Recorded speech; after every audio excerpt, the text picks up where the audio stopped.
Hey everybody, and welcome back to A Case of Distrust. So we just got a lead on our friend Shipman, who might know something about the letter that was sent to Green. But first we're going to look through our notes and see if there's anything else that we can talk to this barber about. But I'm not really sure what we would talk about. I'm not sure. I mean, we could talk about some of the stuff in the actual barber's place. We can talk You wanted to ask about the picture frame. Yeah, let's talk about the picture frame real quick, see what he says. Yeah, sure. I pointed to the picture frame on the wall. See that old man? I asked. Stable turned to look at the photograph. No, that was my grandfather. Taken near the end of his life. Why'd you hang it in there? My Zide? We just got an achievement. This store was formerly owned by my grandfather. He started with with humble beginnings. My Zide taught me the meaning of hard work and dedication. Oh, that's still probably him. My Zide taught me the meaning of hard work and dedication. I am humbled by the reminders of him. I forgot. It's been like 3 seconds and I've already forgotten the voice I gave this guy. It's okay. These things happen. Can't remember. Nope, these things happen, but I feel bad. I want to ask about the trench coat. I know he probably wouldn't know, but I'm just curious. I guess. Don't get me wrong. I went to the Phoenix Wright School of Detective Mysteries, which is just present everything all the time, always, and hope for the best. Show that badge, Phoenix. Show that badge. But St. Louis. I guess there's nothing else. Because he doesn't know much about Mrs. Green, does he? We could ask about the waiting chair. No, not the... Yeah, the waiting chair. Where? In the barber. Oh, here. Waiting chair. Yeah. I nodded to his furniture. Elegant trappings for a barber. Math was never my strong suit, but I can't see a barber making enough for all this. He smiled. Yes, I have other methods of procuring wealth, and I do not engage in illicit activities, if that's your implication. Actually, that is some good information. Good job, Gina. Well, Miss Malone, will there be anything else? Wait, I want to know what else you do. Is that a part of a statement now? Yeah. Yes. Yeah. I know, but Stable wasn't ready to admit where his wealth had come from. Okay. Okay. So we don't have enough to pry that out of him yet. I want to ask... I know this probably won't give anything either, but I just want to say this. See if we can follow up at all. Okay. Ooh! Yeah. How'd you know my name? I questioned. He smiled again. He apparently liked smiling when he was pleased with himself. Barbers here gossip around town, Miss Malone. Sometimes the gossip is worth remembering. And what gossip had you heard about me? I asked. Just that the niece of the late San Francisco detective Louis Malone had resigned from her policewoman duties and started a private detection agency. Did that months ago, was it not? I confess, I have not heard much since. I asked if he'd known Louis. Yeah. I'd asked if he'd known Louis. Not well enough, he said. I hear he did his job by the letter of the law, and I lost the alphabet years ago. Okay, I get it. Anything else we can ask about, or? Coffee following your husband, singer. Why? Maybe this one. Like, maybe why would he suspect you? Yeah. No, this is still about the note. Well. Okay. Green claims you bootleg, I stated bluntly. His grin didn't waver in his response. Would you hang me on Connor Green's claims? I may partake in some gambling, and I may have a talent for it, but it's nothing illegal, I assure you. And you know nothing about Green's own bootlegging? I asked. Stable shook his head. I doubted he would ever answer a question straight. Hey, but we got gambling out of him. Want to see if we can talk more about that? We can try. No. Okay. I feel like we got a lot of good stuff like that right may be there. A different way to get claims he doesn't bootleg. Yeah. Okay, then, but we still don't have information we need. Well, we have a new place to go to, so maybe head there and then we can come back. Yeah, fair enough. Let's give it a shot. Yeah. I think there's a lot more to talk to Stable about. Oh, God, yeah. But... Yeah. Nothing now, I said, and turned back into the bartender's shop. Okay, let's get the hell out and go to this new location. Which is the police office. Had a bell on top of it. Ding. Yeah, there we go. Police station. Boom. I always dreaded visiting the PD after I'd flown the coop, and I was in no mood right now. But if Shipman did know something about Green's note, I had to chase it up. Let's go. I love that this is played non-ironically. I really just like that this is what this is. No, it's delightful. Yeah. I gave my address and slouched in the backseat of the taxi cab. Thought a good way to pass the journey might be to talk to the driver. We began talking about his home state of Colorado. Lovely land, He said. truly blessed with clean air and wildflowers. I asked about the countryside. Countryside. In this city, there's always a fog and a dampness, a cold, brutal dampness. Sure, the Rockies can get cold, but the sun shines most days. Working outside in winter, you'll drip sweat even in shirt sleeves. Oh, I miss it. He said. But there's things to like about San Francisco, too. Better politics, for one. You think city politics are above board? I No asked. politicians are clean, but at least they're not bigots. Colorado is ruled by Klan puppets, and those goons are turning to federal politics now. He shook his head. A day of reckoning is coming with the KKK and our politics. Oh, there it went. God, I'm sorry. It really is a sensitive click. I hope, too, that nothing bad happens with the KKK. I mean, I think he meant that something bad was going to happen to the KKK, and she says, I hope so, too. I hope so, too. We came to our destination, and I stepped out of the taxi cab. The North Beach Station was SFPD headquarters, also poetically baptized the Hall of Justice. The building dominated the corner of Kearny and Washington in Chinatown. Rebuilt after the 1906 earthquake, I thought it looked even more sour than it had before. Was there an earthquake in 1906? Yeah. Like a really bad one? Yeah, there's been a couple, like, real bad earthquakes in San Francisco. I strode to the young bobbed girl behind a large oak desk. She must have been new, because we shared no recognition of one another.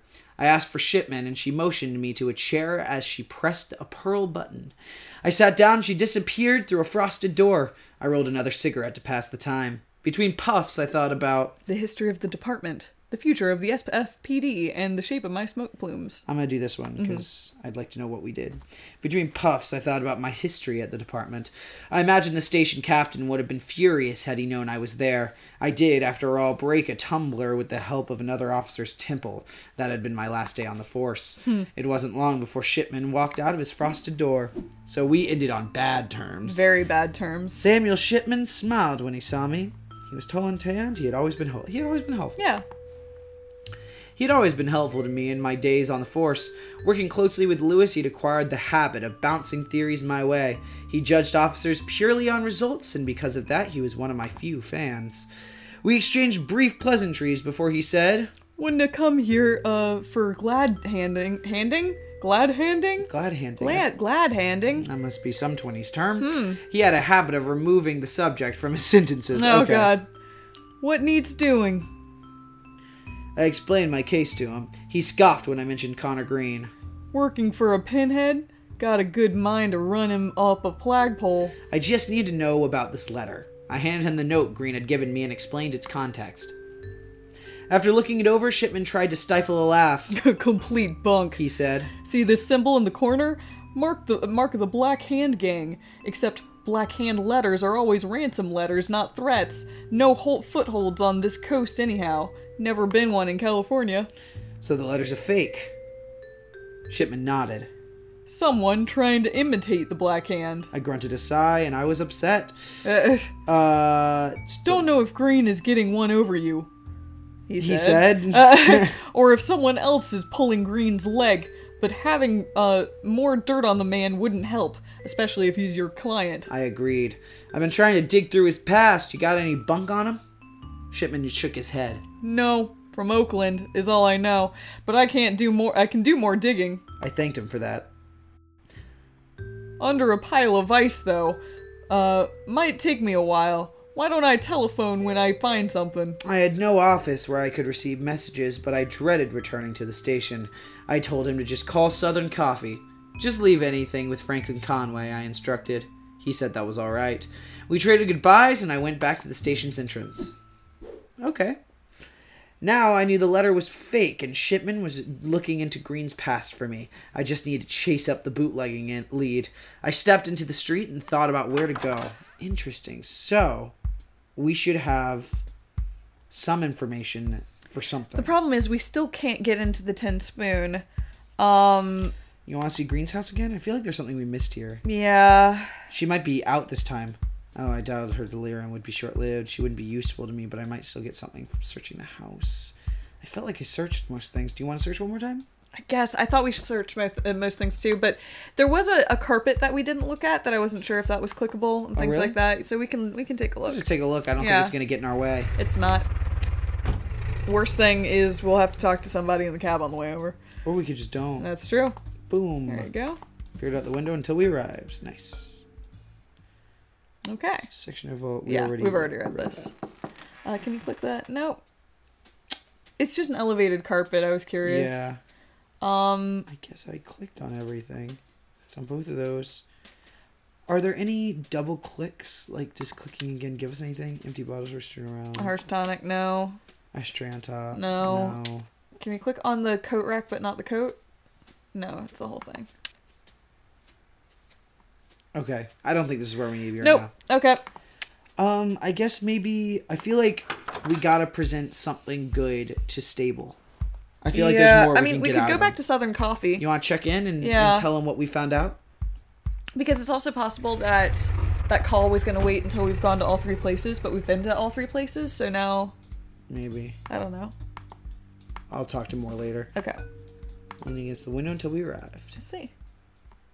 Yep. Let's just give us a description. Hey, buddy, can we chat? Let's talk. To Frankie. About Shipman's message, let's see. I looked at Frankie. What's eating you, kid? He asked. I sat on my regular stool and rapped my knuckles on the bar. Any messages, Frankie? I asked him.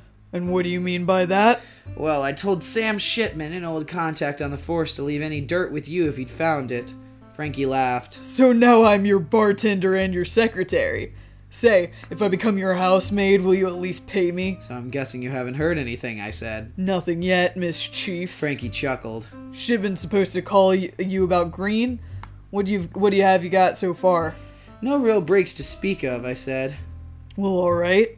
I'll let you know if this Shipman gives me a call. I thanked him. What else you got? Is that the same thing? Yeah. Yeah. Sorry. Okay. Sorry, I was just making sure. About notes, let's ask about the password. Yeah. Oh, yeah. He might know the password. You know the password. You know the password, dude? He works at a speakeasy. Tin Spoon Doorman kept me outside the joint. He wants a password, but I have no idea. Fill full your cups, feel no distress. At all our great thoughts shrinking less, he says. Who knew gangsters were the riddling types? Frankie laughed. All our great thoughts shrinking less, he said. Oh, we do have the poem on the bottle. Oh, what? Yeah. I asked, puzzled. He turned and grabbed the bottle from the shelf. Yeah. Vintage stuff, this. Strange they'd use it as their code. He handed me the bottle, and I read the back of the label. Fill full your cups, feel no distress, at all our great thoughts shrinking less. And so the answer is we'll do a good deed nevertheless. So the password was the poem from the vintage label. I now knew. Cool. Cool. Sweet. Let's get out. Let's go. Bye, man. Good talking with you. You are helpful. Yep. I wasn't in the mind space to put that together. No, when me we were neither. there. Yep. Tin Spoon's Lounge. Yep. Go here. Let's go.